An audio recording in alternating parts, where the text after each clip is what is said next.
नमस्कार, मैं हूं प्रेम शंकर सिंह और आप देख रहे हैं मन कही।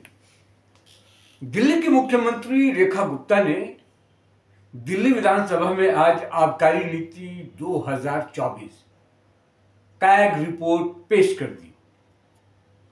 इस दौरान दिल्ली विधानसभा अध्यक्ष विजेंद्र गुप्ता ने कहा कि ये जानकर आश्चर्य होता है कि सीएजी की रिपोर्ट 2017-18 के बाद विधानसभा में क्यों नहीं पेश की गई। इस संबंध में तत्कालीन विपक्ष के नेता यानी मैंने अपने बारे में उन्होंने कहा और विपक्ष के 5 दूसरे नेताओं ने राष्ट्रपति, विधानसभा अध्यक्ष से अनुरोध भी किया था कि इस रिपोर्ट को विधानसभा में पेश किया जाए। आपकी सरकार कैग की रिपोर्ट को दबा दिया। कैग की रिपोर्ट एलजी के पास तक नहीं भेजी गई। मैं आगे बहुत कुछ आपको बताऊंगा, लेकिन उससे पहले मैं आपको ये बता दूं कि सीएजी की रिपोर्ट में है क्या जो आज पेश की गई। खुलासे तो बहुत हुए हैं, लेकिन जो आबकारी विभाग है, जो शराब घोटाले की बात जिसकी ज्यादा हो रही है, वो पहले मैं आपको बता दूं।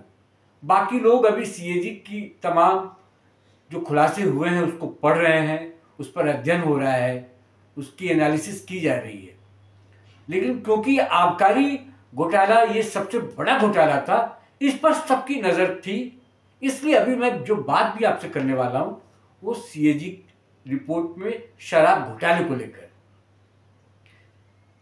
क्या है सीएजी रिपोर्ट में?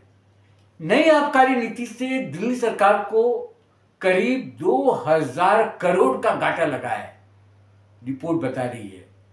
नई शराब नीति में पहले एक व्यक्ति को 1 लाइसेंस मिलता था। नई नीति में एक शख्स को दर्जन से ज्यादा लाइसेंस ले सकता था। पहले दिल्ली में 60% शराब की बिक्री 4 सरकारी कॉरपोरेशन से होती थी, लेकिन नई शराब नीति में कोई भी निजी कंपनी रिटेल लाइसेंस ले सकती थी। शराब बिक्री का कमीशन 5% से बढ़ाकर 12% किया गया। इसी से अनुमान आप लगा सकते हैं कि किस कदर भ्रष्टाचार हुआ होगा और ये क्यों किया गया, और ये जो बीच का पैसा जो मार्जिन बना वो किसके खाते में गया। खैर, आगे बढ़ता हूं। थोक का लाइसेंस शराब वितरक और शराब निर्माता कंपनियों को भी दे दिया गया, जो कि उल्लंघन है। नीति में कोई भी निजी कंपनी रिटेल लाइसेंस ले सकती थी। लाइसेंस देने से पहले आर्थिक या आपराधिक कोई जांच नहीं की गई। सीएजी की रिपोर्ट में खुलासा हुआ कि शराब लाइसेंस देने में राजनीतिक दखल और भाई भतीजावाद खूब हुआ। पूर्व की सरकारों ने यह बात फैलाई कि सीएजी की रिपोर्ट स्पीकर को दे दी गई है। हाईकोर्ट ने कहा था कि सीएजी की रिपोर्ट को लंबे समय तक लंबित नहीं रखा जा सकता है। आपको बता दें कि दिल्ली विधानसभा में आज सदन के दूसरे दिन जो एलजी विनय कुमार हैं, विनय कुमार सक्सेना, उनका अभिभाषण होना था। अभिभाषण के दौरान आम आदमी पार्टी के विधायकों ने जमकर हंगामा करना शुरू कर दिया। मैं आपको पहले ही बताया था ना, हंगामा इसीलिए हो रहा है, यह विरोध प्रदर्शन इसीलिए हो रहा था। खैर, मैं आगे आपको और बताऊंगा, और ये जो तथ्य है पहले वो रख दूं आपके सामने, फिर मैं बताऊंगा इसके पीछे की वजह क्या है। खैर, अभिभाषण शुरू हुआ। आम आदमी पार्टी के विधायकों ने हंगामा करना शुरू कर दिया और बाबा साहेब अंबेडकर और भगत सिंह की फोटो को लेकर उन्होंने जो हंगामा शुरू किया, मतलब ये कल्पना के परे है, इसकी कोई जरूरत नहीं है, ये केवल ध्यान भटकाने के लिए है। खैर, विरोध करना शुरू किया। इसके बाद अतिशी समेत सभी आप विधायकों को पूरे दिन के लिए सदन की कार्रवाई से निलंबित कर दिया गया और सभी निलंबित विधायक दिल्ली विधानसभा के बाहर आकर धरने पर बैठ गए। आम आदमी पार्टी के विधायकों, जो विधायक हैं, उनके हाथों में बाबा साहेब की फोटो और उसको लेकर वो बैठ गए वहां पर और विरोध प्रदर्शन करना शुरू कर दिया। ये लब्बलुआब है, ये सा है। ये खबर है, खबर के पीछे आपको मैं लेकर चलता हूं। ऐसा क्यों हुआ? जो पूरी रिपोर्ट है, सीएजी की रिपोर्ट, हर विभाग में वहां पर घोटाले भ्रष्टाचार जो हुए हैं उसको आंकड़ों के जरिए पूरा उजागर किया गया है। डीटीसी का भी एक मुद्दा बहुत बड़ा था, परिवहन विभाग का ये मसला है। वहां पर करीब बताया जा रहा है कि 35,000 करोड़ का नुकसान हुआ है। शिक्षा विभाग, स्वास्थ्य विभाग, पर्यावरण, यमुना सफाई, कई ऐसी चीजें हैं जहां पर हर तरफ से घोटाले दिखाई दे रहे हैं।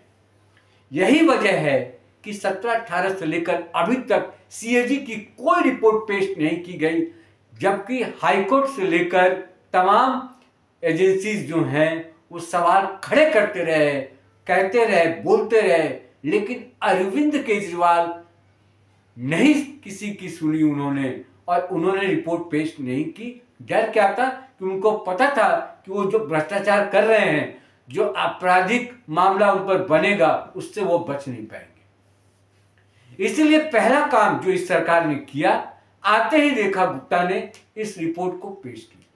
अभी तो शुरुआत है, आगे अभी देखिए कि जब एक एक पन्नों पर रिसर्च होगा, उसकी एनालिसिस की जाएगी, तो अरविंद केजरीवाल की क्या हालत होने वाली है, उस सरकार की क्या हालत होने वाली है, ये बताने की जरूरत नहीं है। और अरविंद केजरीवाल तो खुद डूबेंगे ही, अपने तमाम साथियों को भी लेकर डूबेंगे, क्योंकि ये जो कुछ भी हुआ है ये उनके इशारों पर हुआ है। अब आज के बाद से जब सीएजी की रिपोर्ट आ गई तो मेरे पास फोन आने लगे, कई मित्रों के फोन आने लगे जो पत्रकारिता से जुड़े हुए हैं, जो जर्नलिज्म में मेरे साथ हैं, उनके भी फोन आए। और जो आम आदमी है, आम आदमी मतलब कि जो बहुत ज्यादा सरोकार नहीं रखता है पत्रकारिता, सीएजी की रिपोर्ट में एनालिसिस कैसे करना है या उसका कैसे एनालिसिस करना है इस रिपोर्ट का, ऐसा कुछ नहीं था, कोई मतलब नहीं था उनको। लेकिन एक सवाल सभी लोग पूछ रहे हैं, वो सवाल ये पूछ रहे हैं कि ये बताइए प्रेम जी, क्या ये अरविंद केजरीवाल फिर से जेल चला जाएगा क्या? इस बार लंबा जाएगा क्या? इसके जो तमाम साथी हैं, मनीष सिसोदिया, संजय सिंह और भी बाकी जो इसके साथी हैं, ये सब लपेंगे क्या? क्योंकि आपको याद होगा कि ये सभी जो इनकी टीम है, वो टीम कुछ ही दिन पहले जेल होकर आए हैं इसी शराब घोटाले को लेकर। जांच चल रही है अभी, और इस जांच के बीच में अगर सीएजी की रिपोर्ट ये आई है तो उसका जवाब भी अरविंद केजरीवाल को देना होगा। पिछले कई दिनों से मैं सीएजी रिपोर्ट को लेकर बार बार कह रहा था, जब ये सरकार आई तो सवाल मुझसे पूछे जा रहे थे कई जगह, कई प्लेटफॉर्म पर, कि ये क्या हुआ है शराब घोटाले में, ये क्या हुआ है स्वास्थ्य घोटाले में, ये क्या हुआ है शिक्षा घोटाले में। मैंने कहा कि हुआ बहुत कुछ है, इंतजार कीजिए सीएजी रिपोर्ट की, वो आंकड़े आ जाएंगे और फिर तथ्य परख हो जाएंगे। अभी सीएजी की रिपोर्ट सार्वजनिक नहीं है, अब सार्वजनिक हो गई है, और इस रिपोर्ट के आ जाने के बाद आपके पास फैक्चुअल चीजें हो जाएंगी दिखाने के लिए और कोर्ट के सामने पेश करने के लिए। यानी कि अनियमितताएं भरपूर हुए, हर नियम को ताक पर रखा गया। अरविंद केजरीवाल जो कह रहे थे प्रधानमंत्री को कि वो कभी नहीं आएंगे और अरविंद केजरीवाल कभी दिल्ली के मुख्यमंत्री से के पद से नहीं हटेंगे, उनको कुछ ऐसा ही आभास हो गया था कि जनता ने उनको परमानेंट चुन के भेज दिया है दिल्ली के लिए। लेकिन ऐसा होता नहीं है हकीकत में। और इस सीएजी की रिपोर्ट से पूरी तरीके से पानी, जो उसको कहते हैं ना, सब पानी का जो रंग होता है, यमुना में जो गंदगी इन्होंने फैलाई थी, वो गंदगी यमुना से हटकर पानी पूरा साफ हो गया है। चेहरा देख सकते हैं अरविंद केजरीवाल अपना उस पानी में, उस आईने में, और अपने आप को जवाब दे पाएंगे या नहीं, और किस तरीके से जवाब देंगे, ये एक बड़ा सवाल है। खैर, जो जेल जाने वाली बात है, इसमें दो मत नहीं है। कि अरविंद केजरीवाल ने जो किया है, जो धोखा दिया है ईमानदारी के नाम पर, आम आदमी के नाम पर, वो धोखा इनको भारी पड़ने वाला है। और फिर से अगर वो जेल जाते हैं तो इसमें कोई आश्चर्य करने वाली बात नहीं। एक एक करके कई खुलासे हैं, मैं अगले वीडियो में आपको बताऊंगा। आज का ये वीडियो मेरे लिए और आपके लिए इसलिए है क्योंकि शराब घोटाले में जो भी गड़बड़ियां हुई हैं उसको बताने के लिए। तो एक वानगी, एक एग्जाम्पल मैंने आपको दिया है कि घोटालों की ये सरकार किस तरीके से घोटाले किए अपने 10 साल के रिजिम में, और अरविंद केजरीवाल ने किस तरीके से धोखा दिया है दिल्ली वालों को। वैगन आर गाड़ी से लेकर आज जिस गाड़ी में चलता है, आपको पता है कितने की है? 45 से 50 लाख की गाड़ी है। कहां से आई ये गाड़ी? तनख्वाह से आई क्या? सैलरी से? खैर, अगर सैलरी से आई तो बहुत अच्छी बात है, लेकिन अब उनके एक एक कदम, उनके एक एक जो उन्होंने हरकतें की है ना दिल्ली वालों के साथ और सरकार में रहते हुए, सबकी जांच होगी। जवाब तो देना होगा अरविंद केजरीवाल को, दिल्ली की जनता को देना होगा। और जिन लोगों को फंसाया है अपने साथ, क्योंकि हिटलर है अरविंद केजरीवाल, हिटलर है, हिटलर शाही चलती है उसकी पार्टी में।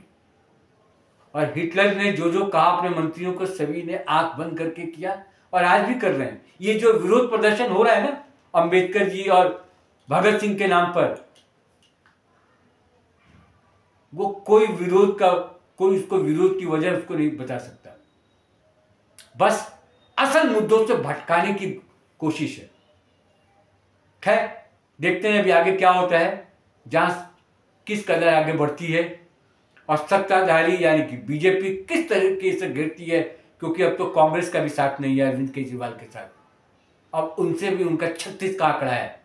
अजय माकन, संदीप दीक्षित, उनको भी आगे आना चाहिए और कहना चाहिए कि इस भ्रष्टाचारी को अभी दिल्ली से बाहर किया है, इसको देश से बाहर करने की जरूरत है। ये धोखा है देश के साथ, गद्दारी है दिल्ली की जनता के साथ और देश के साथ। फिलहाल इस वीडियो में इतना ही।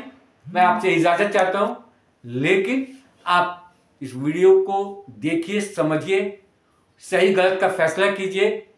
और जिन लोगों ने सब्सक्राइब अभी तक नहीं किया है वो इस वीडियो को सब्सक्राइब करें, इस चैनल को सब्सक्राइब करें। फिलहाल इतना ही, नमस्कार।